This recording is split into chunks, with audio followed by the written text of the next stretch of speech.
Welcome to the Tangent Podcast. It's good to be back with you.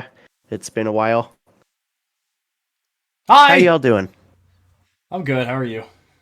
I am well, except got some kind of sickness. Tested negative for COVID, but got That's good. some kind of sickness. Great. I hurt my back really, really bad, so that's where I'm at. So Whew. never mind. One We're of not my good. one of my nostrils has been plugged up for like 5 weeks. That's Just annoying. one. Just one. It's always just one. See, that to me is one of the miracles of human evolution because every single time I get like a sinus infection or a cold, only one of my nostrils gets plugged up so I can still breathe, and it's only one. And sometimes it'll switch. Like it'll just switch to the other one, and then the one that was stuffed up just opens up perfectly. I don't know how it works, but Is it that's always how the it is right same now. one, or does it switch back and forth between the two? That's what I just said. It switches. Oh, oh, Dude, I found yeah, I sometimes missed if that. my left nostril is plugged, if I lay on my right side, it just kind of travels over.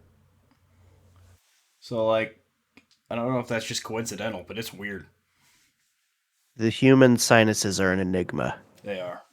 Well, this is a different one because it's just different because we are going to try a new platform as well. If you're watching this on the YouTubes, that's the new platform.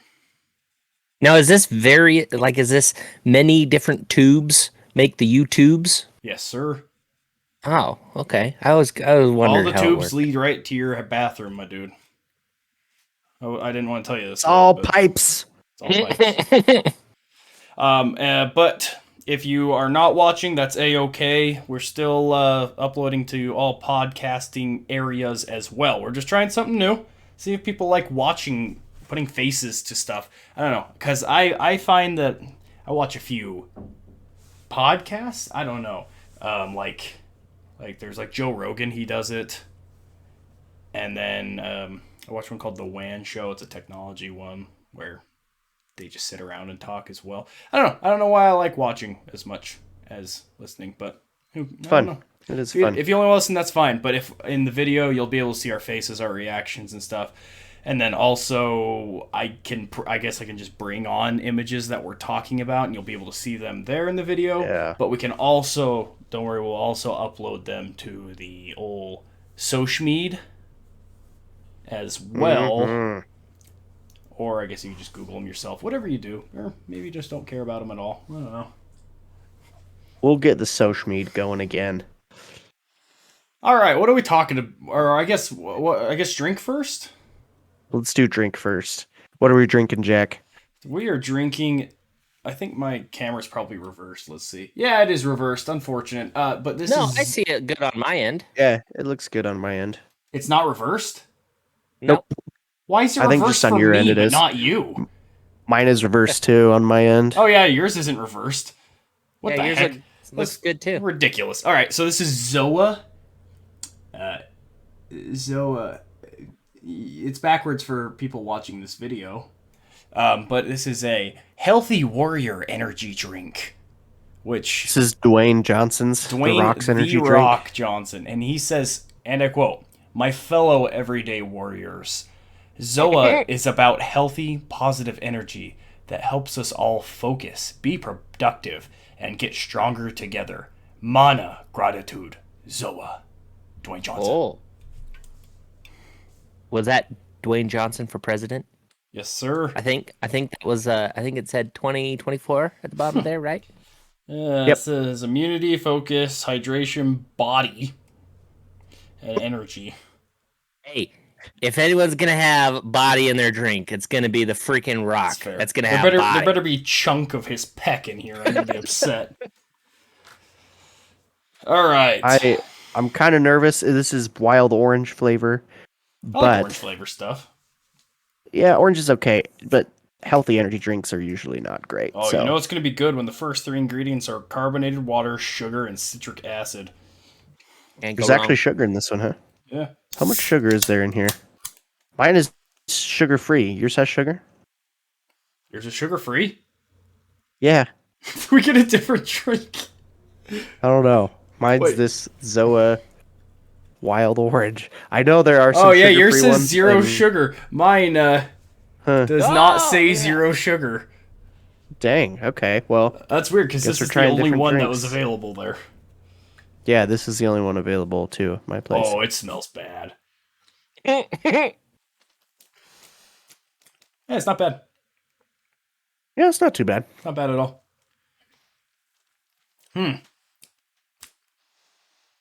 It's like That almost is, like it's like carbonated orange juice. yeah, I was just gonna say the same thing. As I'm like expecting some pulp to come out. Yeah, seriously. It's interesting. Not bad. I think I'd like the sugar one better. How much sugar's in it? A lot. 23 grams. So like half of a regular energy drink. Yes, I don't know. Yeah. I will say this: it's way better than the Monster Orange one. What? I like That that Monster one- orange one. Dude, I hate that one. It's garbage. I hate you. You're garbage. Well, eh. Cool. Well, check. I would What?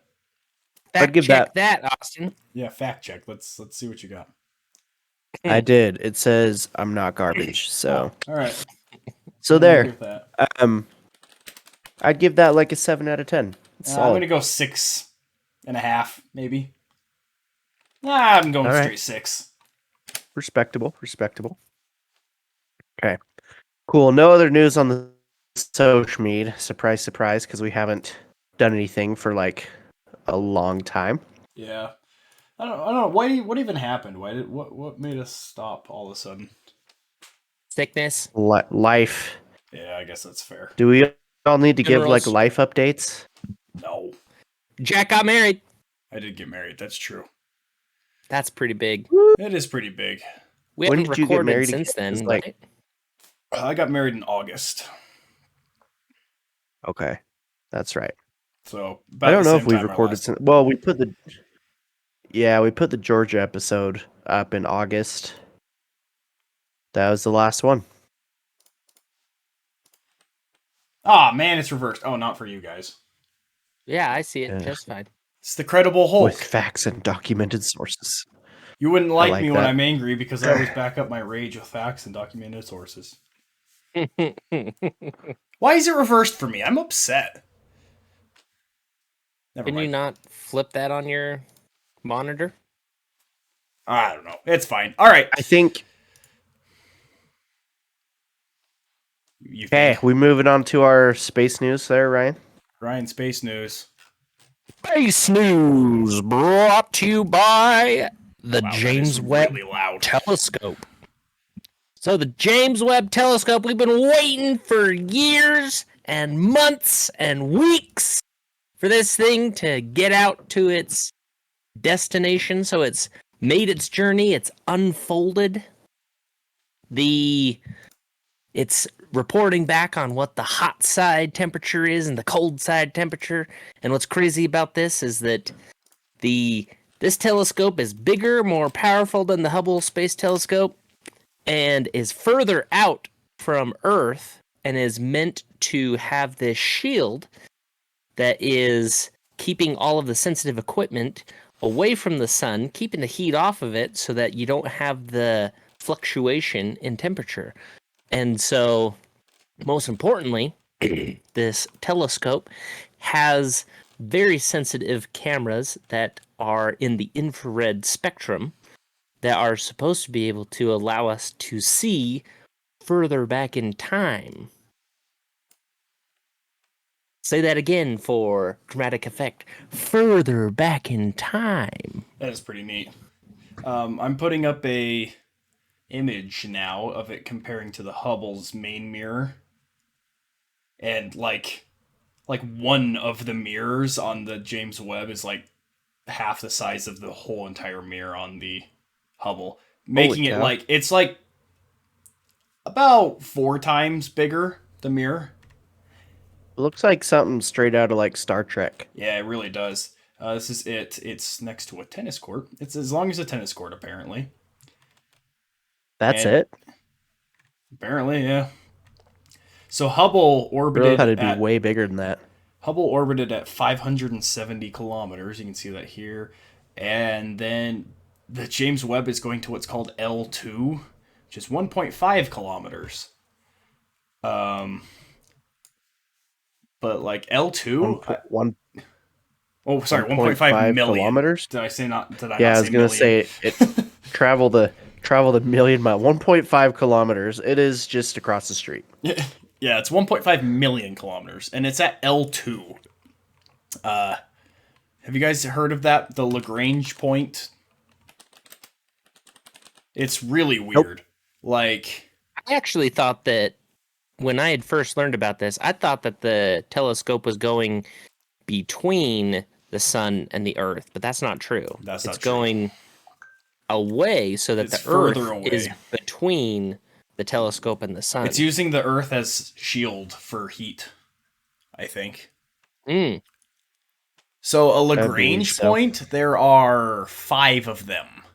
And they're really weird. I don't understand the science behind them, but let's see. It's a point of equilibrium for small mass objects under the influence of two massive orbiting bodies. Mathematically, this involves the solution of the restricted three-body problem in which two bodies are very much more massive than the third.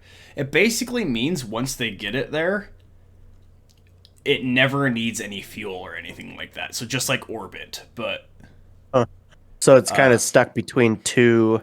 yeah, it's Two stuck bodies, between the like- gravitational forces of the two large bodies and the centrifugal force balance of each other. Is what it says. I don't understand this at all, but That's it's cool. actually It like the sounds science behind it is insane. It sounds like the orbits of each body just kind of work against each other, and the force is equal on either side, so it keeps it in the same spot. Yeah, when the mass ratios of the two bodies is large enough, the points are stable points and have a tendency to pull objects into them.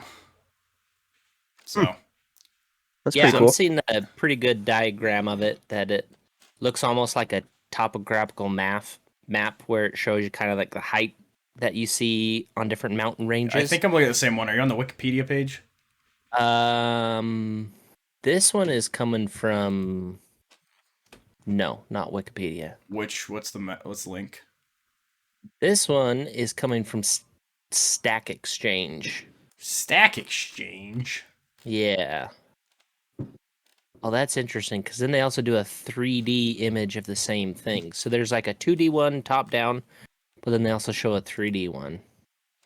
But anyhow, it's really interesting where you can see kind of those gravitational forces kind of converging on those points. And it shows 5 different points around the Earth. That's the That's sun. really interesting. It's not around the Earth, it's around the sun. So the one I'm showing is around the Earth. There's only 5 places in the solar system that work, I think, in relation to the Earth. And one of them is on the opposite side of the sun. I don't know how it works, but, How the heck do they find these places? Like, Yeah, seriously, Nerds. without actually going there and, like, testing it kind of thing, how on earth do you know this stuff? It's insane.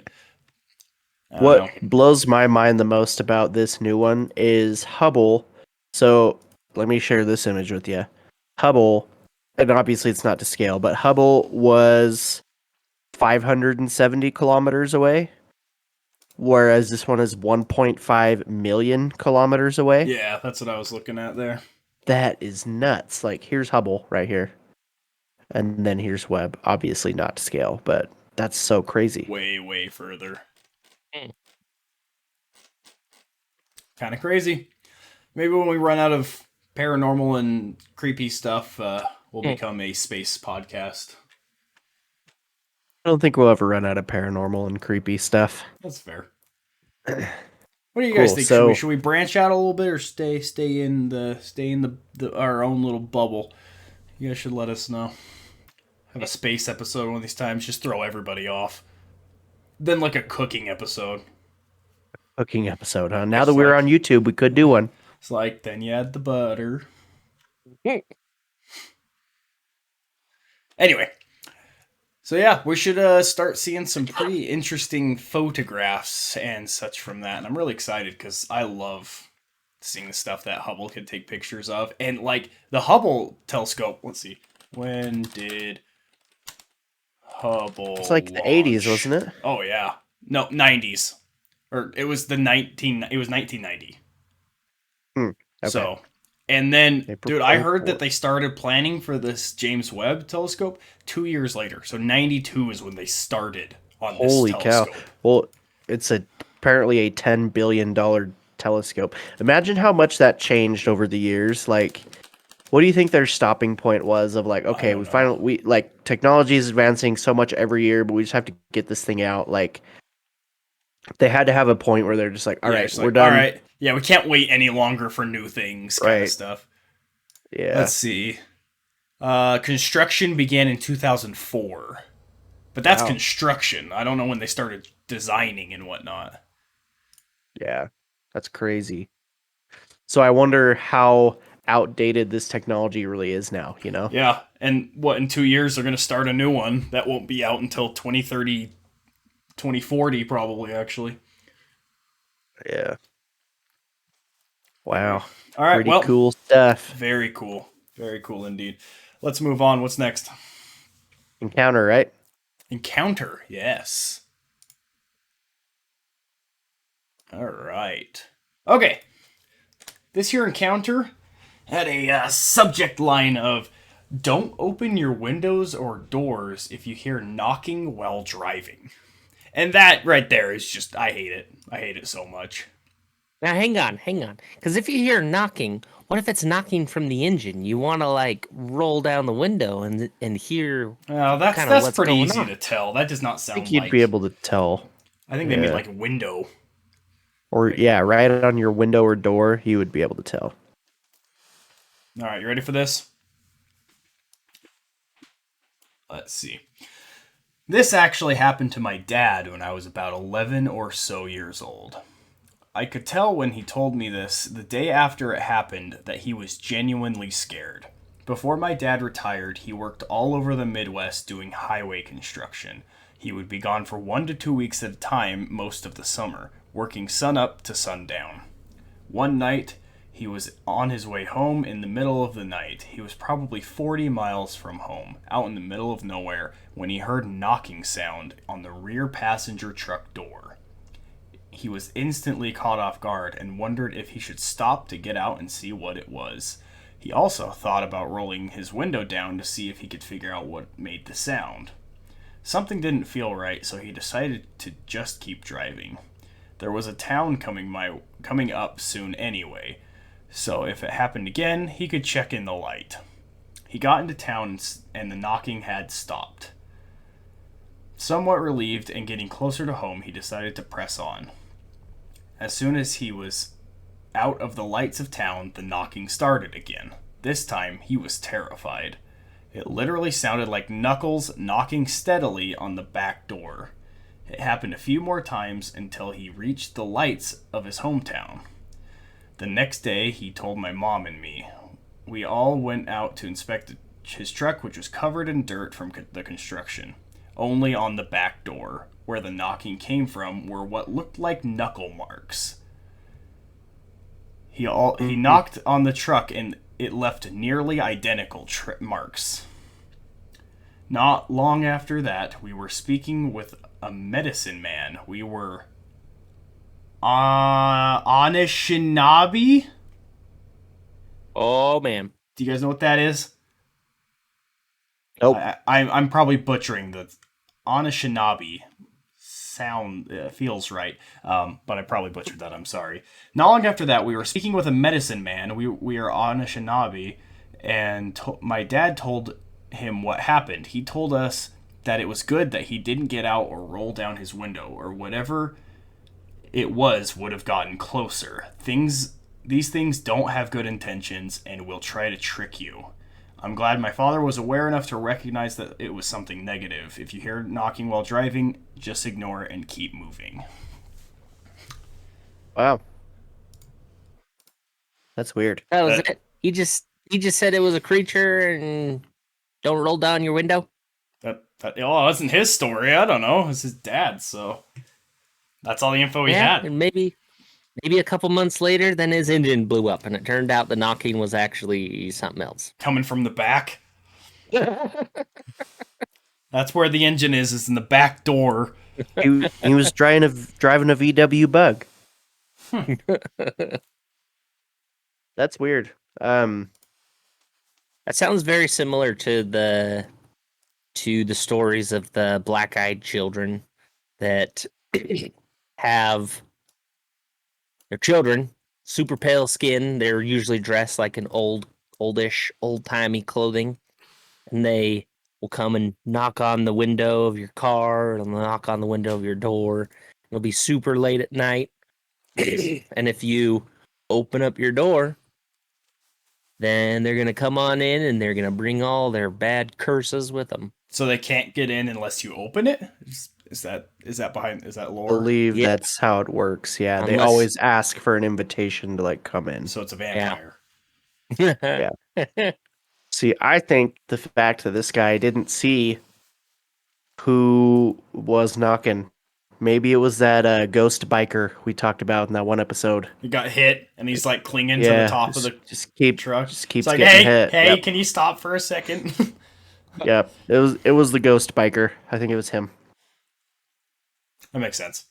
Let's see. Just for context, the Anishinaabe is used to describe oneself or a group of collective First Nations people belonging to that particular cultural or linguistic family. Apparently, they're from the Great Lakes area of Canada. I want to say it's kind of like basically Native American, but Canadian. Here's one thing I know. Anything involving Native Americans is instantly like 1,000 times creepier to me. Oh yeah. Native Americans and children. It's true. Yeah. So kids are pretty creepy sometimes. There you go. Don't open your windows or whatever. Creepy. Creepy. All right. Now let's get on to this the main event, shall we? Why don't you kick it off and tell us what we're talking about today? All right. Today we are talking about the one, the only, the D.B. Cooper. Where'd the B come from? Oh yeah, I think I know. Anyway, so one Dan Cooper is what it's known as. Probably not his real name. D.B. Cooper is a huge story, and somehow Ryan's never even heard of it, which is insane to me. Wait of them. So this was back in 1971. Keep that in mind, because airline security was not good until after 9/11. That's when they actually started caring about airport security. So this was, 50 years ago. Wow. Yeah, 51 years ago. Math is hard. Yeah. That's crazy, yeah. So, D.B. Cooper. So, the story is a man purchased an airline ticket. He was traveling from Portland, Oregon to Seattle, Washington. And in Portland, Oregon, at the airport, he had purchased a one-way ticket to Seattle, Washington. And he purchased it under the name of Dan Cooper. Oh, that's why. A reporter misheard his name as D.B. Cooper, which became widely used. I did not know that's how it came about. I didn't either. Wow. Interesting. But yeah, so probably not his real name. November 24th, 1971. Day before Thanksgiving, a nondescript man who appeared to be in his mid-40s and about 6 feet tall bought a $20 airline ticket. That would be nice. Yeah. For Northwest Orient Airlines Flight 305. He gave his name as Dan Cooper, which later turned out to be fake. Shortly after takeoff from Portland, he handed a note to the flight attendant, in which he claimed to have a bomb in his briefcase. He then proceeded to open the attaché case, which Ooh, this is a contained fancy guy. yeah, dude. Dan didn't mess around. Which contained numerous wires, red sticks, and a battery. So she thought it was 8 sticks of dynamite. You don't mess around with dynamite on a plane. First of all, I know airport security was not what it was back in the day. They But apparently didn't even check. I would imagine they'd catch a briefcase full of dynamite at least. No, dude, they didn't. I don't know. Maybe they checked bags, but they seriously just opened it. Nope, you're good, kind of thing. Maybe you had like clothes on top of it. I don't know. That's crazy Maybe they to me didn't check at because all. I feel like you would hear about a lot more airline bombings if they didn't check it all, Right? you know? Yeah, I don't know. Because if they didn't start doing this, I remember one time, kind of a side note, but the one time I really realized the magnitude of what 9/11 did for airport security was we were flying somewhere. I don't remember. I think we were flying to Disney World or something. And this guy had a big old knife on him, like Bowie status knife, Jeez. like attached to his belt. And he's going through security and they're like, "Sir, you can't take this on the plane." And he's like, "Why not? Like, I've always been able to take that." I guess he hadn't flown in a while, but he's like, "I've always been able to take knives on planes." And they're like, "Yeah, it's a weapon. Like you can't do that anymore." And so he had to like give him his knife. And I just thought that was crazy. Oh, it was hunter, right? yeah, it was like Dundee? a Crocodile Dundee knife. Yep. Jeez. This is a knife. Yep. But I was like so shocked because at that point, I mean, I was like 7 years old when 9/11 happened. But like I just didn't realize what it did for airport security. And I went my whole life like, oh yeah, it makes sense you can't take a knife on a plane, but Yeah. this guy had grown up just taking knives on planes willy-nilly, I guess, and Every flight has a sky marshal too. Mhm. All that kind of stuff. But yeah, it's crazy. Every flight? Every flight. Yeah. I'm pretty sure. Every commercial Every flight. flight? Am I That's wrong a about lot that? of flights. That is a lot of freaking flights. Let's see. Oh, there are not enough air marshals to cover every flight, so their assignments are kept secret.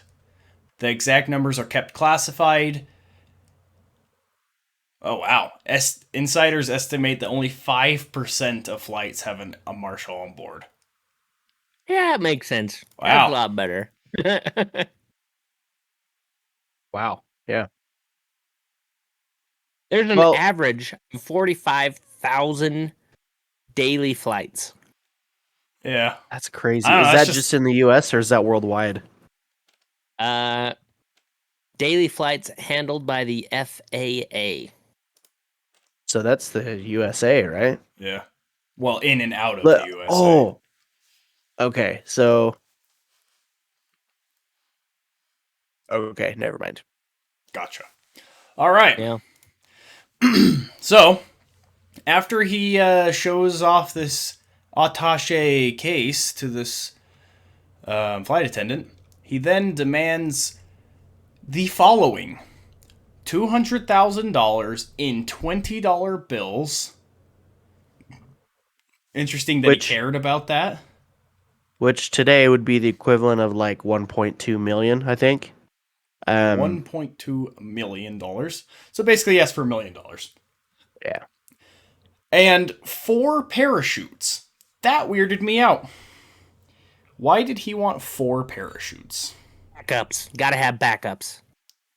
All right. So two of the parachutes were. Well, we'll get there. We'll get there. Back. We'll get there. Okay. Don't forget his attaché case. You don't want to lose that thing. He did not. And so for the remainder of the flight, he basically didn't do anything. He had someone sit next to him and be a liaison between him and the crew, basically. And there were only 36 passengers on board. Smaller plane. Maybe big for that time. I don't know. And when they landed... Oh, he also requested a fuel truck to be there and ready when they landed to refuel the plane.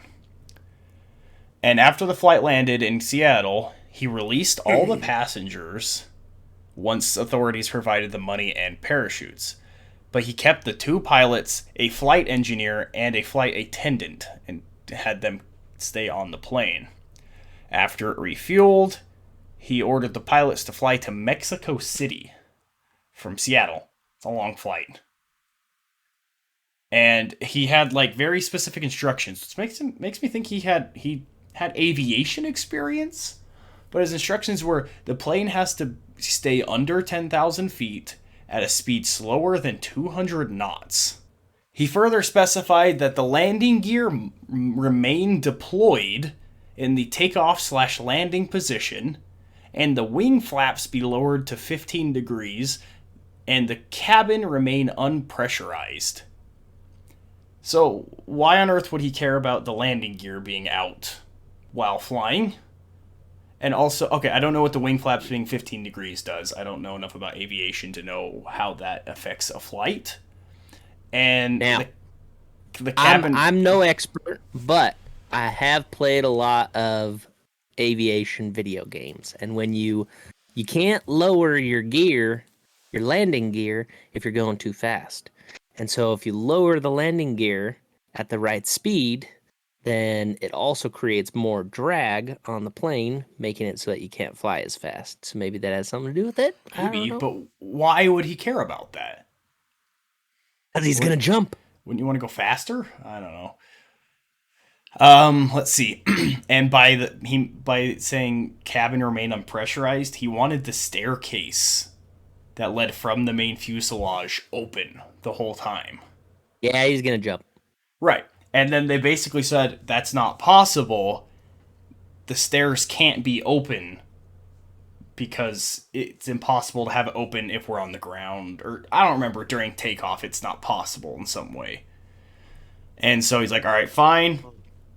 Keep it closed until we're in the air. One of your people will teach me how to open it while we're in the air. And he agreed to that. And then they also said, based on the amount of fuel we have, I think, they said it was impossible to make it that far to Mexico City. Course towards Mexico City, yeah. But yeah, it had a range of approximately 1,000 miles, and I don't know how long the path was, but more than that. So he countered with that they should stop in Reno, Nevada for a refueling stop. And then he further directed that the aircraft take off with one of the, oh yeah, here it is, with the rear exit door open and its staircase extended. The objective on grounds that it was unsafe to take off with the staircase deployed. He eventually decided it would lower once they were airborne, asking Mccoy, one of the flight attendant he kept with him, to show him how to operate the stairs. So, surprisingly, I don't think this would ever happen today. The plane got off the ground with him in it. I don't think the FBI or whoever's in charge of like hostage situation kind of thing like that would even let the plane off the ground or even kind of led into his demands at all. That's surprising to me, but so there's still people on this plane when they take off? Just the 4 crew member and him. That's it. Huh. So at 7, I don't think anyone on the flight, the original flight that he went on to Seattle, except for the crew, knew what was going on. Oh yeah, I think they said about maybe 1 or 2 were suspicious, but other than that, no one had any idea about the skyjacking. Which is the way to do it. I mean, way not to, make panic. Good on him there. Mm-hmm. Let's see, at approximately 7:40 p.m., the Boeing 727 took off with only Cooper, Captain Scott, Flight Attendant Mccoy, First Officer Ratazak, I don't know, and the flight engineer Ratsack, and the flight engineer Harold Anderson. 2 F-106 fighter aircraft from the McCord Air Force Base followed behind the airliner, one above it and one below it out of Cooper's view. I did not know that before this. They had 2 planes following this thing this whole time. What did it say? What planes are following them? 2 F-107 fighter aircrafts. So I heard that the FBI found out about the hijacking after the plane was in the air. So I'm wondering if somehow the crew or a suspicious passenger got out word of what was going on. And then, like, also, I would assume that at the time they still had some form of air traffic control. And so that plane would have had to, like, leave, off the runway. And so I'm sure that there was some alarm of, like, hey, this plane, it's not scheduled to go out. Like, why is it leaving? What's going on here? So I'm Well, sure that there was some suspicion. They already know about it. They gave him the 200 grand. Oh, true. Yeah, true. They like the police are involved already. They've given him the 200 grand. They've gotten the 4 parachutes for him, and they refueled it like they asked him to. Like, yeah, Right. They're fully aware. Right. So sorry. Have you seen a Energy picture drinkers. of the F-107? Sorry, say it again. Have you seen any pictures of F-107s? I have not. Was it F-107? Yeah, that's what you said. It says F-106. Sorry, F-106 is what it says. F-106. Okay. Does that make more sense now? It does, because the F-107 is definitely a different kind of plane. It's one that I haven't really seen before, and it has its main jets going on top. Oh. And it was a canceled plane, Yeah, the F-106. retired back in the 50s. What year did Cooper do all this? 71. Okay, so yeah, there was just a few things that were like really weird with the Yeah, 107. sorry, But I might have 106 said it makes wrong. sense. Hello, everyone. This is Editing Jack, coming from the future or the past. I don't know. After it was recorded, but before you guys hear it. So I don't know. This is for me to let you know that there is an ad break, unless you're on YouTube, then no ad. But also to let you know that Austin had a small family emergency that he needed to take care of at this point, and leaves for this episode and isn't in it for the rest of the time. I'm so sorry. He'll be back in the next episode, though. Don't you worry. Thank you. All right, let's see what we got here. A Lockheed T-33 trainer, which is another type of plane, diverted from an unrelated mission and also shadowed it before it ran low on fuel and turned back to Oregon-California state line. So, not only they had those two, but they had a third one following it. After takeoff, Cooper told Mucklow to join the rest of the crew in the cockpit and remain there, and that he should not be disturbed with the door locked. So he's basically just like, get out of here, don't bother me, kind of thing. She complied. Mucklow observed Cooper preparing the parachutes as she left towards the cockpit.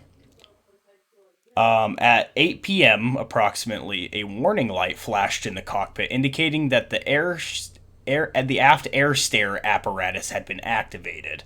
The pilots asked in the cabin intercom if Cooper was needed of assistance. He picked up the cabin phone and said no. And that Very accommodating. I'm sorry, sir. Do you need assistance lowering the stairway? the stairs are coming down. They're like, you good? And he's like, and nothing, dude. He's like, no, get out of here.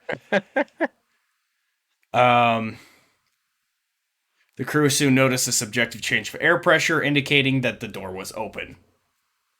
Obviously, the door is open now, and they're well aware of it. At approximately 8:13, the aircraft's tail section sustained a sudden upward movement large enough to require trimming and bring the plane back to a level flight. At some point between 10 and 11:30, they landed with the staircase still deployed, and it caused damage to the plane because of it. As they landed, I don't know why it says some point between 10 and 11:30 they landed. I feel like they should know exactly when they landed. But then the FBI agents, state troopers, sheriff deputies, and Reno police were already there, waiting to hop in and take action. The crew left the cockpit and found that Cooper was no longer aboard the plane. So the FBI came on and were like, all right, let's get some evidence. Let's see what we got, kind of thing. There was like nothing. The bomb wasn't there.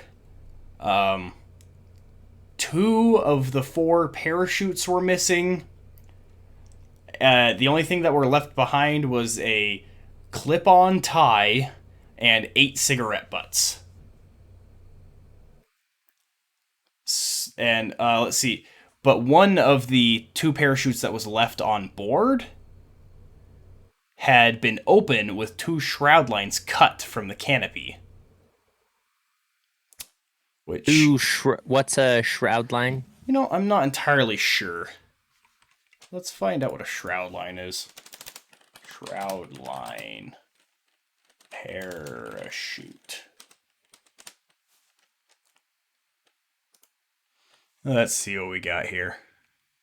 Oh, that's literally the ropes from the harness to the parachute part. So those were apparently cut. And it is unclear,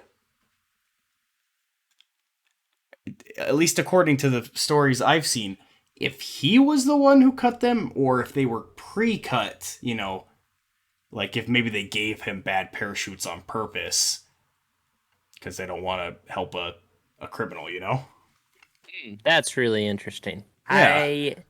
That makes me also think kind of a little bit less about the government how much less can you think about the government at the time? They were doing MK Ultra LSD experiments on American citizens. So, Wild West during that time. But that's really interesting to think about.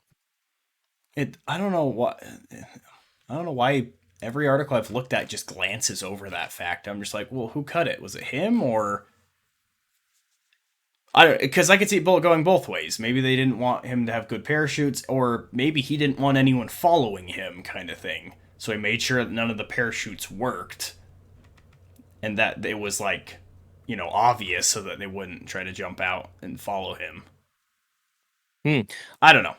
Are you able to see, roughly? Yeah, you were calling out different times that different things happened. Right. Are you able to see about what time it was saying that there were the 2 airplanes that were following them as to when, when that was compared to when he probably jumped? Well, it's kind of hard to say when he jumped because nobody was out there, right? And he jumped somewhere between 8 and 10 to 11:30. But as far as the things that were following him, it just says they took off at 7:40 p.m., accompanied by 2 F-106 fighters that were out of his range of view. So I feel like they would have been there the whole time. I'm basically just trying to see how much flight time one of those can have, and if they were most likely still in the air at the time that he jumped. I feel like they would have been. Let's see. I'm going to take... The FBI actually has the most of the story up on their website on FBI.gov. Let's see. Oh, the government's definitely reliable, that's for sure. Let's see.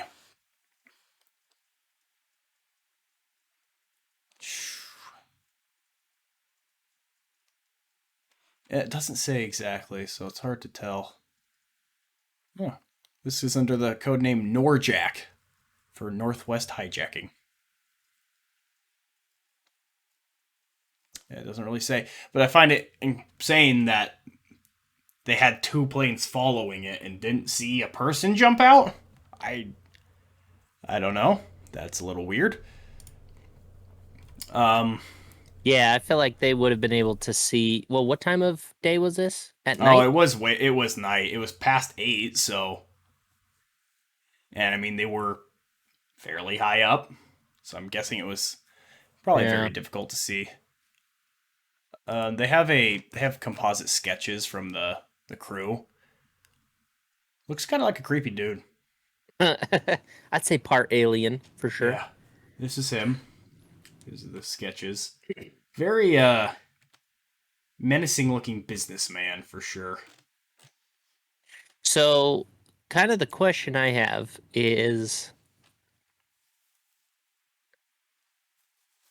what would the okay? So let's go over the different scenarios of this. So, what makes this particularly what's the word? Particularly interesting is that this guy had this perfect escape where he made out with the money, was never caught, right? Right. So, first question, he jumped with the second parachute. To me, I feel like if he jumped with the second one, it probably makes sense that he just went with the second one just in case. Probably Because had his it first strapped one to his failed front. or something like that. Right. Right. So that's my thinking on that. And perhaps he cut out the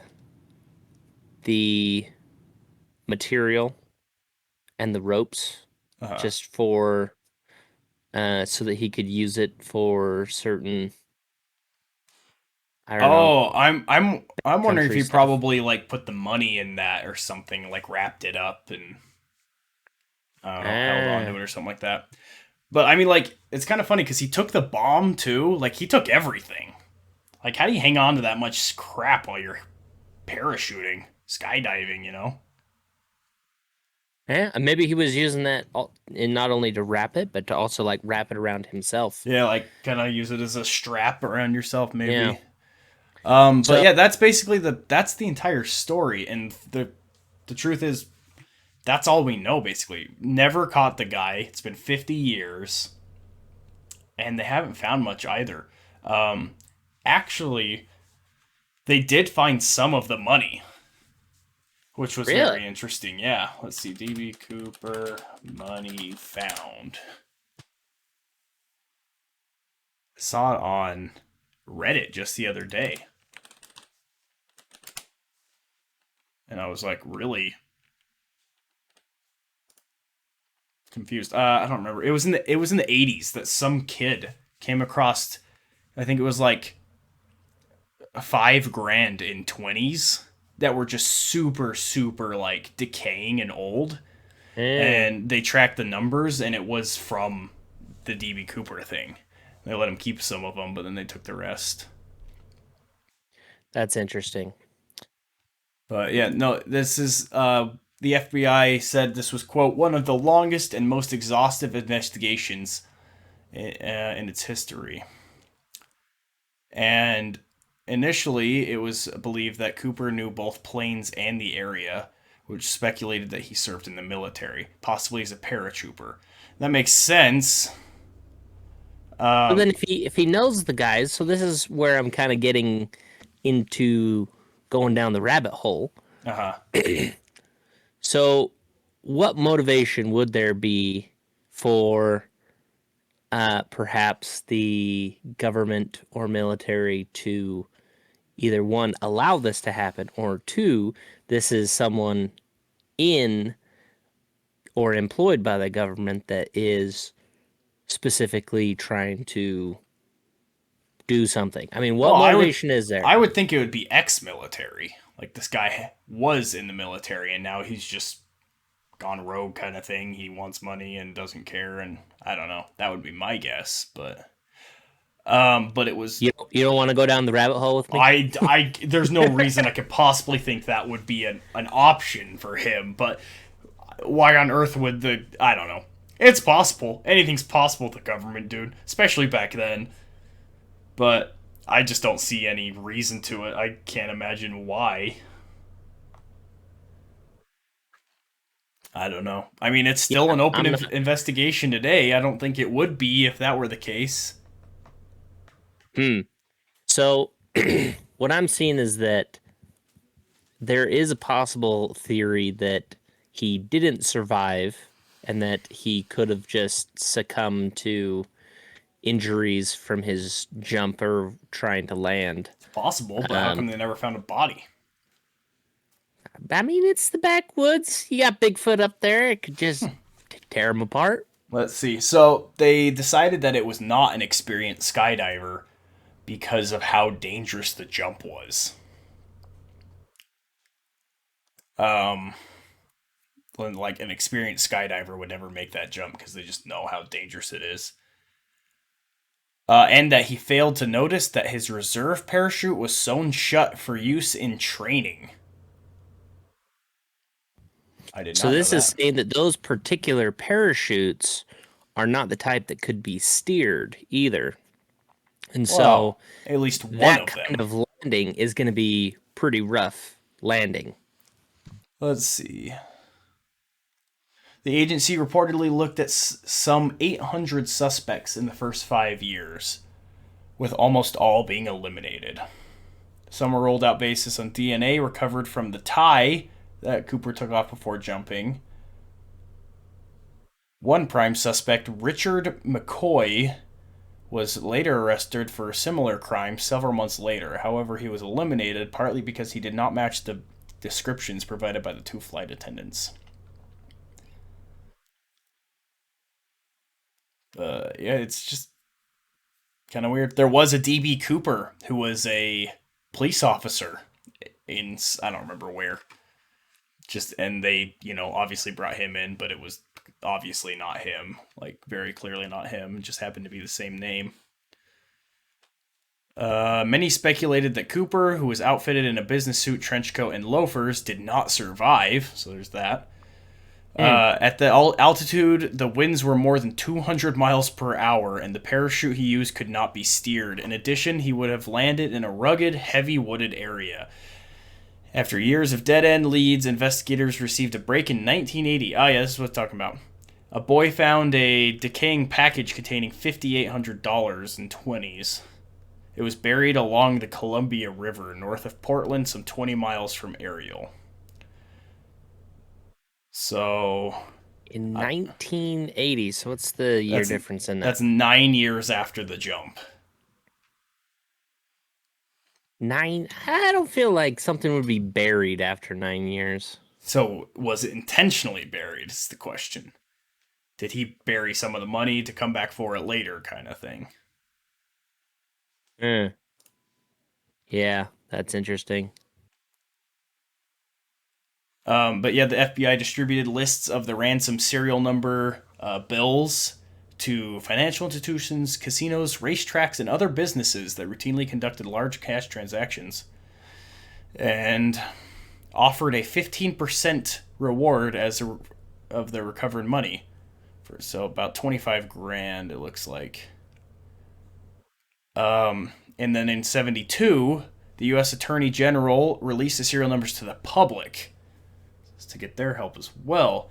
In 1972, two men used counterfeit $20 bills printed with Cooper serial numbers. So that's kind of funny. Imagine counterfeiting money, and the counterfeit you made happened to match the serial number of a hijacking from 2 years earlier, or a year earlier. That's just bad luck. That's just so bad luck, yeah. All right, so what do you think happened to the guy? I don't know. You think he got away, or you think he died? I think he died. Really? I think so. I mean, no one found the money ever. Like, what's good money if you don't spend it? Well, I mean, he could have made it outside the country, probably. I mean, this is during back in the days when, obviously, as Austin was saying, there's not as much travel security, so he probably could have gotten out of the country, gone to Canada would have been the closest. So, Yeah. And maybe the Canadians are like, man, freaking Americans bringing their money up here. I got an American nickel in my change today. Worthless. But I mean, I honestly think he's probably made it out alive, and he's maybe he was injured, but to me, the fact that more money wasn't found, to me that says that he made it out. That's fair. The buried thing weirded me out too. Like, why was it buried along a river when they found the money? Something interesting though is subsequent analysis indicated that the original landing zone estimate was inaccurate. Scott, the pilot, who was flying the aircraft manually because of Cooper's speed and altitude demands, later determined that his flight path was farther east than initially assumed. So they could have been looking in the wrong spot. And additionally, data from a variety of sources, in particular Continental Airlines pilot Tom Bohan, who was flying 4 minutes behind them, indicated that the wind direction factored into a drop zone calculations being wrong, as much by possibly by as much as 80 degrees. So apparently they did the wind wrong too. Yeah, but then you also got the other aircrafts that are following behind them. I would think that if you've got those aircrafts plus the 727, you have all of those instruments working together. You got to be able to know where the heck this guy went. Maybe not 50 years ago. Let's see. This and other supplemental data suggested that the actual drop zone was southeast of the original estimate, in the drainage area of Washougal River. An FBI agent wrote, "I have to confess, if I were going to look for Cooper, I would head for Washougal. The Washougal Valley and its surroundings have been searched repeatedly by private individuals and groups in subsequent years. To date, no discoveries traceable to the hijacking have been reported. Some investigators have speculated that the 1980 eruption of Mount St. Helens could have obliterated any physical clues." Oh, no, that's very interesting. But that was 9 years after it happened. Tell me nothing was found in the 9 years? I can understand after that. It's possible. So St. Helens erupted when? 1980. 80.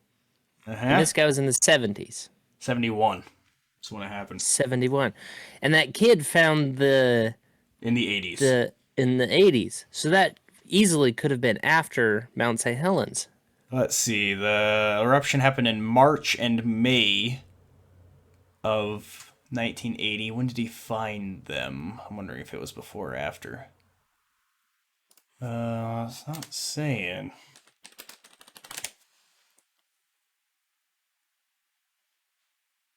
Okay, this is very interesting. I found a map with some very interesting information on there, including saying that Cooper and his pilot used 3 airstrips and 3 planes to hide his trail. They dropped $50,000 of ransom and the briefcase bomb into Lake Vancouver to fake a drowning, but it wasn't found until 1980. Deep down in a dredging layer on Colombia's Tenabar. Wait, so were you saying the pilot was in on it? Okay, where is this coming from? Because this is like a whole new side. Yeah, This I've is never heard interesting. anything like that. Seriously, where's this coming from? So I clicked on the image and it just says error 404 that it's no longer a page. Of course. Let's see. Subsequent FBI. Let's see. In late 2007, the FBI announced that a partial DNA profile had been obtained from 3 organic samples found on the clip-on tie.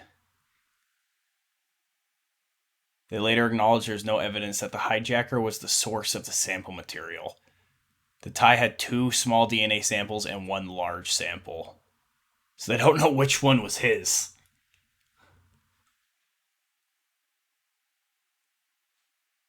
Weird. That's interesting. That That, yeah, I don't know. I gotta find out where the heck this image came from, because this is very interesting that um, shows the route that they took going from one airstrip to another airstrip and essentially where they're flying. And then there's some other maps showing where they searched and then more likely where he dropped. In January of 2017, it was reported that rare earth minerals such as cerium and strontium, I have no idea, sulfide had also been identified amongst particles from the tie. One of the rare applicants for such elements in the 1970s was Boeing Supersonic Transport Development Project, suggesting that Cooper was possibly an employee at Boeing. That's So he had plane knowledge. that's interesting. The Okay. FBI was skeptical about Cooper's odds of survival. So I found a website that has that same picture, and it is mincereader.wordpress.com. Mince? Yeah, mince with a Z. Oh. Yeah, they're getting fancy. Okay, what am I looking at here? What picture are you So if referring you to? scroll down, The map? yeah, it's a map that's there, and it has red line and black line Yeah, I see going it. through it. And it is the largest box in the bottom left corner Okay. with the number 2 under it. So that's where it's talking about supposedly there being other flights and pilots involved. Cooper and his pilot used 3 airstrips and 3 planes to hide his trail. What does that mean? I'm trying to see in the rest of the text that it has just on the website. Oh, this is not English. Oh, I know that. I just realized that. This is not English. No, I had to translate it. I don't know, man. This it's not the most reputable source I've ever seen in my life, so I'm not sure how much I trust this map of theirs. Yeah, because I'm not seeing them list out any more information in the website itself.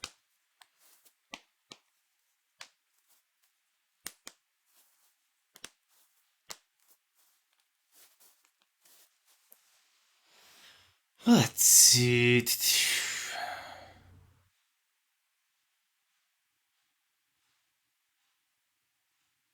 Oh, Yeah, I don't see people anything say else. that he demanded 4 parachutes to force the assumption that he might compel one or more hostages to jump with him, thus ensuring he would not be deliberately supplied with sabotaged equipment.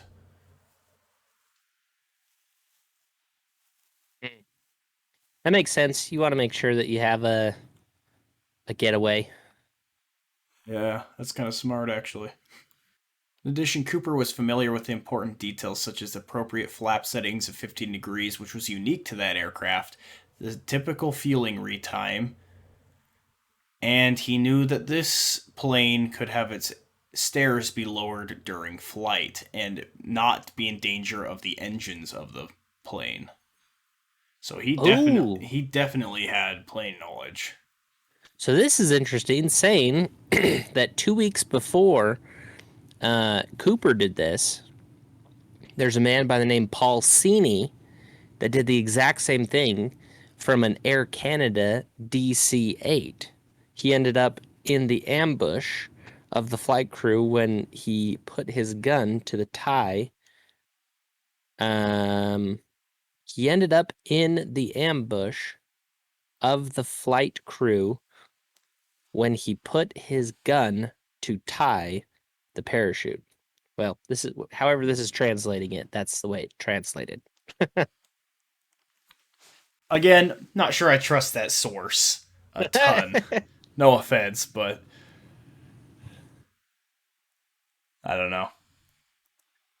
Let's Yeah, I see. wonder what language this was before, because it didn't look like any language I'm familiar with.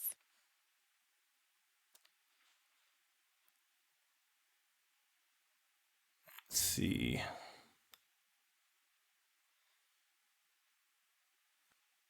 Yeah, Oh, we can. this is Indonesian. Hmm. Maybe the Indonesians like their conspiracies just like we do. Oh, this is actually a pretty good website. And then it goes through um, different suspects as well as different theories of what happened. So, theory one being that he didn't survive. Right. Theory two, that Cooper was working at Boeing. You mentioned that. Uh huh. Theory three, he got away. So, I guess theory two also includes he got away. It could also include theory one too.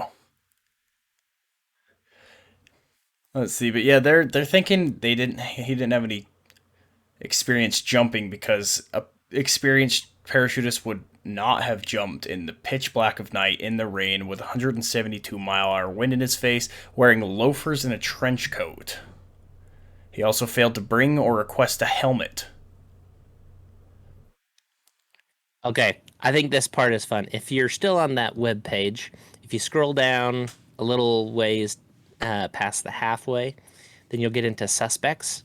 Uh huh. So the first suspect, Richard Floyd McCoy. Yeah, he was. I talked about him earlier. Yeah, he was the favorite suspect. It shows a picture of him. Then suspect number two, Dwayne L. Weber.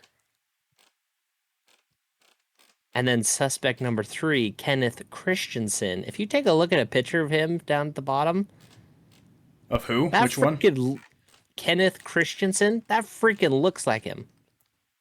Kenneth That is like Christensen. spot on, man. Do you Let's see that? see. Yeah, that is pretty dang similar. That is freaking spot on. Kenneth served in the Army 1944 and trained as a paratrooper. The war was over when he was sent in 1945. After leaving the company, he joined Northwest Orient Airlines in 1954 as a mechanic in the South Pacific and later became a flight crew and later a finance manager in Seattle. But supposedly, the FBI doesn't believe that Kenneth is Cooper because they believe Cooper is not someone who has the ability to jump off a plane. Meh, I don't know. This sounds like the guy knew what he was doing. I think that's the guy. That The looks. FBI stands by its position that Christensen cannot be considered the prime suspect. It cites the poor match to the eyewitness physical descriptions, a level of skydiving expertise above that predicted by their profile, and a complete absence of direct incriminating evidence. So they're saying he's too smart. He wouldn't have jumped. Meh. I'm looking at the number one suspect, Richard Floyd McCoy. That doesn't look like the same I could see it if as you're the like, drawing. I don't know if I could see it. Nah, I don't see it. Really, I think he looks pretty similar. He's got the same shaped face and everything. His eyes are kind of creepy. Yeah, I think his nose is way off. And, this page has a lot of people: Kenneth Christensen, Jack Kofelt, Lynn Cooper, Barbara Dayton, William Gossett, John List, Ted Mayfeather, Richard McCoy, Sheridan Peterson, Robert Rackshaw, Walter Recca, William Smith, and Dwayne Weber as the possible. Now, this is super interesting. In total, during 1972, there were 15 hijackings doing this same model as Cooper. People are like, well, he got away with it. I should be able to as well. Dude, that is crazy. And so then it was after all of that that the government started they started making some changes to the aircraft. They started making changes to security. That's crazy. Freaking 15 of those that are getting to, and this is what I always hear is the government saying like we can't make any accommodations for terrorists or Right. anyone that's like has a hostage because then it'll just cause more people to do it. And they freaking had 15 people do this in the same year. Yeah, let's see. 30. Well, let's see. Despite the initiation of the federal Sky Marshal program in the previous year, 31 hijackings were committed in the U.S. airspace in 1972. 19 of them were for the specific purpose of extorting money, and most of the rest were attempts to reach Cuba. In 15 of the extortion cases, the hijackers also demanded parachutes. In 1973, the FAA began requiring airlines to search all passengers and their bags, amid that they were acceptable and amid multiple lawsuits charging that such searches violated the Fourth Amendment protections against a search and seizure. Federal courts ruled that they were acceptable when applied universally and when limited to searches for weapons and explosives. And then in 1973, only 2 hijackings were attempted, both by psychiatric patients. That is very interesting. But that's what I find really interesting is like, why is DB Cooper? What makes him stand out? Because at the like starting this story, it's easy to think like, oh, this guy made it out. Like that's incredible. But that's not that incredible. This is like just one of many circumstances that this has happened. I think it's because it's the first notable one, and second, they never found him or any evidence surrounding him. Nothing.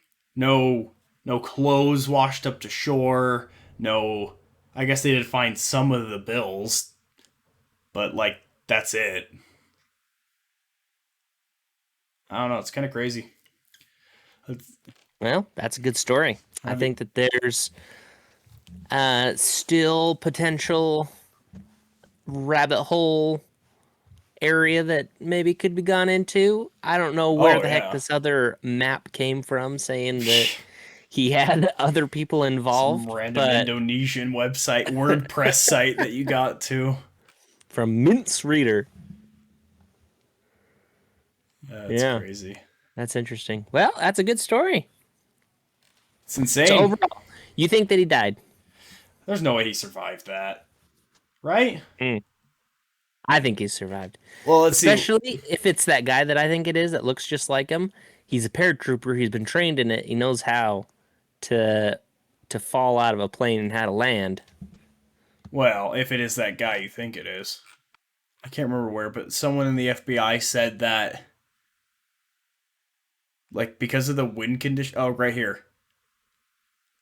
The FBI speculated from the beginning that Cooper did not survive his jump, diving into the wilderness without a plan, without the right equipment, in such terrible conditions, he probably never even got the chute open.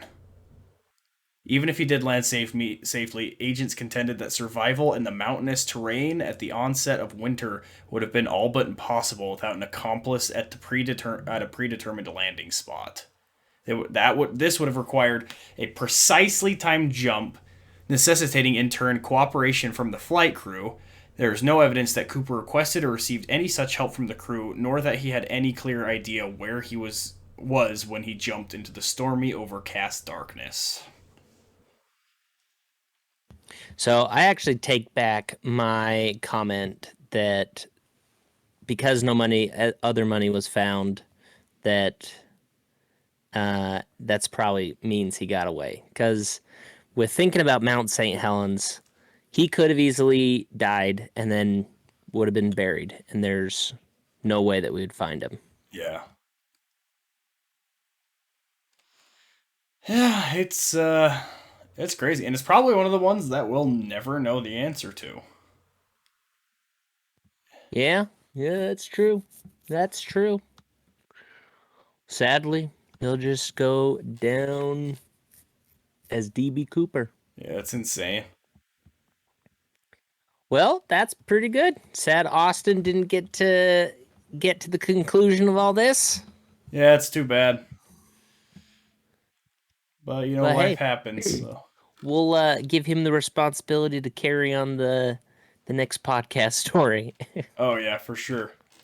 Let's see. What was the last state we did? Georgia? Does that sound right? Let's see. Could be Georgia. Yeah, I think it's Georgia. Episodes. Our last episode was Georgia. Yep. Wait, well, that's the only one that we posted, but we did record Hawaii. Hawaii's posted as well. So Hawaii's after Georgia. Well, we did not post it after Georgia. We posted it before Georgia. And then there's Idaho. Wait. Yeah. We did Idaho. We did Idaho? Yeah, we recorded that one. You don't remember Idaho? I don't remember Idaho. That has the crying babies. Oh, the Idaho water babies? I'm pretty sure that file got corrupted. Ah. If I remember correctly. All right, probably got to re-record that. We don't have that.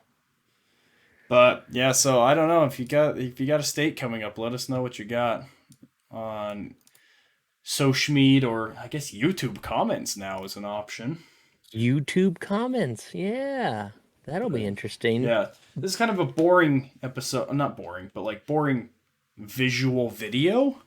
I don't know. We'll probably get better over time, but this is more of like a just put a face to the voice kind of thing, and also reach more people. I don't know. There's probably a lot. I really think that the video, if we're adding video into this now, then this is going to be a lot more interesting whenever we can get together. But I know that's going to be really difficult with Austin living far away now. And COVID. So not our fault. Not our fault. I don't know. We'll try to make it happen though. But I mean, this isn't bad. It's not too bad. It's easy. We can see each other, and it's easy too. And it's easy. There you go. And eventually we'll have our own recording studio and mansion to record in. Hopefully we'll follow along in Joe Rogan's footsteps and have crappy podcasts at the beginning, but we'll get better. Yeah. We'll smoke with old Elon. Well, thank you so much, guys, for listening. We always love having you with us and love to get your comments as well. Once again, hit us up in the Sochmead and now in the comments in YouTube. Send us your personal encounters or stories that you've heard of that you would like us to share, or something you'd like us to cover. Anything, really. If you just want to say hi, we'll say hi. We'll read something on for the people to hear. We're all about the people. We're men of the people. Tell them our email where they can send their stories. That would be tangentpodcast@outlook.com. You can also send them to like a direct message on Instagram, or I don't know what else we do. That's Austin's job. I believe our Instagram handle is Real Tangent Pod. I'm like 47% sure. You'll find it. You'll find it. And yeah, that's pretty much it. And we appreciate all of you, and enjoy the rest of your lives, I guess. I don't know. Thank you so much, guys. Have a good one. Bye-bye.